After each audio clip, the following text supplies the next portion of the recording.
மருத்துவ வசதிக்காக அன்று இருந்த வாஜ்பாய் அரசிடம் பேசி கப்பல் மூலம் மருத்துவ பணியை அனுப்பி வைத்த ஒரே நேச தலைவர். ஈழத்தமிழர்கள் மீது திட்டமிட்டு இலங்கை அரசு நடத்திய படுகொலையை ஈழத்தில் இனக்கொலை இதயத்தில் ரத்தம் என்ற ஒளிநாடாவில் தமிழிலும் ஆங்கிலத்திலும் தானே பேசி பதிவு செய்து அதை நாடாளுமன்றத்திற்கும் பாராளுமன்றத்தில் உள்ள அனைத்து உறுப்பினர்களுக்கும் வெளிநாடு தூதர்களுக்கும் அனுப்பி வைத்து உலகமறிய செய்த ஒரே தலைவர். ஈழத்தமிழர்கள் குறித்து இங்கிலாந்து நாடாளுமன்றத்திலும் நார்வே நாட்டில் தெற்காசிய அமைதி மாநாட்டிலும் ஐநா மனித உரிமை கவுன்சிலும் என பல்வேறு நாட்டில் ஈழத்தமிழர்களுக்காக பங்கேற்று பேசிய ஒரே தலைவர். ஈழத்தமிழர்களின் நிலை குறித்து அறிந்து கொள்ள தன் உயிரை பெரிதும் எண்ணாமல் வண்டிக்காட்டுக்கே சென்று நம் மேலாக பிரபாகரனிடமே கள நிலவரம் குறித்து அறிந்து கொண்ட ஒரே தலைவர். இப்படி தன் வாழ்நாளை அடுக்கடுக்காக தமிழர்களுக்காகவே அர்ப்பணித்த பெரிய மாபெரும் தலைவர் நம்ம அன்பு தலைவர் வைகோ அவர்களின் முன்னால் என் ஈழப்போரில் மகளிர் பங்கு என்ற தலைப்பில் பேச வந்திருக்கிறேன். இப்படி ஒரு தலைப்பில் பேசுவதற்கு மறுமலர்ச்சி திராவிட முன்னேற்ற கழகத்தில் இருக்கும் பெண்களுக்கு அதிக தகுதி உள்ளது என்று கூறுவதற்காக எனக்கு ஒரு பேச வாய்ப்பளித்த அக்கா மல்லிகா தயாளன் அவர்களுக்கு இந்த நன்றிகளை கூறிக்கொண்டு, இப்படி ஒரு தலைவரே இப்படி ஒரு போராளியை நமக்கு ஈன்றெடுத்து கொடுத்த புறநானூற்று வீரத்தாய் அன்னை மாரியம்மாளுக்கு எனது புகழஞ்சலியை செலுத்தி என் உரையை தொடங்குகிறேன். ஈழ விடுதலை போர்க்களத்தில் பெண்களின் பங்கு மிக முக்கியமானதாக இருந்துள்ளது. ஈழ விடுதலை போர்க்களத்தில் வான்படை, கப்பற்படை, தரைப்படை, தற்கொலை படையும் இருந்துள்ளது. அதில் தற்கொலை படை அமைப்பில் இருப்பவர்களை தான் கரும்புலி என்பார்கள். புலிகளின் அமைப்பில் மொத்தம் 21,456 பேர் இருந்தார்கள். அதில் பெண் புலிகள் மட்டும் 4,661 பேர் இருந்தார்கள். அதில் எந்த நேரத்திலும் மரணத்தை எதிர்நோக்கி இருக்கும் அந்த கரும்புலி என்னும் அமைப்பில் 262 பேரில் 92 பேர் பெண்கள் மட்டும் இருந்தார்கள் என்று எண்ணும் பொழுது எவ்வளவு வியப்பாக இருக்கின்றது. தான் நேசித்த மண்ணின் விடுதலைக்காகவும் தான் நேசித்த மக்களின் விடியலுக்காகவும் தன் உயிர்களை ஈகம் செய்தார்கள். அப்படி ஈகம் செய்த ஈக வரலாற்றை முதல் தரை கரும்புலியாக மேயர் யாழினி அவர்கள் தேர்ந்தெடுத்தார். அவரை அடுத்து முதல் கடல் கரும்புலியாக அங்கேற்கனி அவர்கள் தரம் பதித்தார். அவர் சிறு வயதில் வீட்டை விட்டு வெளியில் வருவதற்கே தன் தாயின் துணையை நாடியவர். கரும்புலியாக மாறுவதற்கு காரணம் அன்றைய சிங்கள ராணுவத்தினர் ஈழத்தமிழர்களை கொத்து கொத்தாக கொண்டு சேர்த்துக் கொண்டிருந்த நேரம்.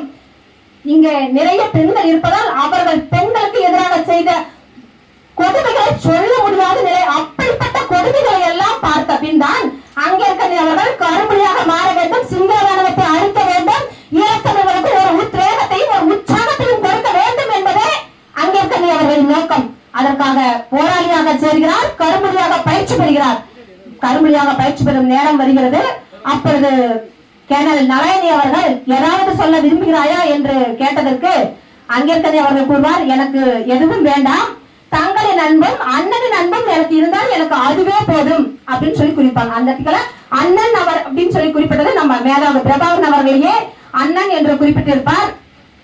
இன்னும் சில வார்த்தைகளும் தன் தோழிகளிடம் கூறியிருப்பார். நான் திருவிழாவில் நல்லூரில் திருவிழா நடக்கும் பொழுதுதான் சாக வேண்டும், அப்பொழுதுதான் அம்மா கடலை வித்த காசுல வீட்டுக்கு வரும் முறைந்து விரவினருக்கும் தோழிகளுக்கும் சமைத்து போட முடியும்.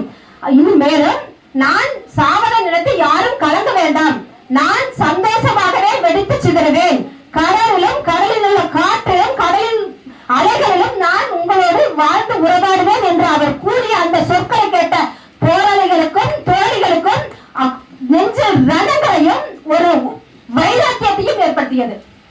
கரும்புலியாக மாறும் நேரம் வந்துவிட்டது. அப்பொழுது காங்கேசன் கடற்கரையில் நிறுத்தி வைக்கப்பட்டிருந்த ரோடா அப்படிங்கிற 6300 டன் எடை கொண்ட அந்த கப்பலை தகர்த்தெறிய வேண்டும், வெடிக்க சிதற வேண்டும். அதற்கான 50 கிலோ எடை கொண்ட அந்த வெளிப்பொருள்களை 35 கிலோமீட்டர் கடலுக்குள் நீந்தி சென்று 8 மணி நேரம் 24 நிமிஷத்தில் கடலுக்குள் நீந்தி சென்று கப்பல் நடுவில் பொருத்தி கப்பலை வெடிக்க செய்தார். அந்த வெடிச்சத்தை கேட்ட சிங்களத்தினர் இப்படி ஒரு வெடிச்சத்தம் எப்படி ஏற்பட்டது, இப்படி அந்த அதிர்ச்சிக்குள்ளாகிய அளவுக்கு அந்த வெடிச்சத்தம் ஏற்பட்டது. அங்கேற்கனி அவர்களின் நோக்கம் நிறைவேறியது. முதல் கடற்கரும்புலியாக பதிவு செய்தார், தன்னுடைய உடலை ஈகம் செய்தார். அவரை அடுத்து இன்னும் ஒரு பெண் போராளி, இலங்கை மட்டுமல்ல தமிழக உலகமே ஆச்சரியத்துக்குள்ளான இந்த நிகழ்வை போல தாண்டி உலகத்தில் ராணுவத்தின்